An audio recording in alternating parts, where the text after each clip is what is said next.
So the Versions of Us is a love story about Eva and Jim, and it's told from each of their points of view, and also swaps between the three versions of their lives that we follow from when they first meet in the 50s through to the present day.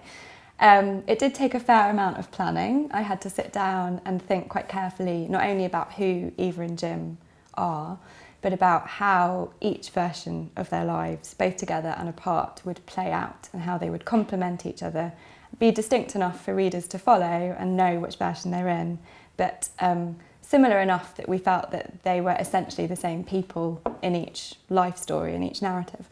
So I can't say that it felt complicated to me, although it feels a little bit complicated explaining it, but it felt very natural to me to really sit down and plan those things at the same time. So versions 1, 2 and 3, I planned in a couple of paragraphs for each one, a synopsis.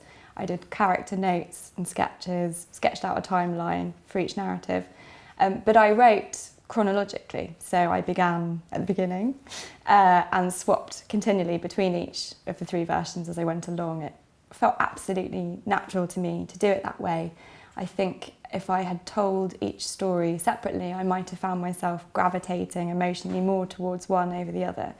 Whereas plaiting the three together, I didn't allow myself any leeway to be more involved with one story over the other.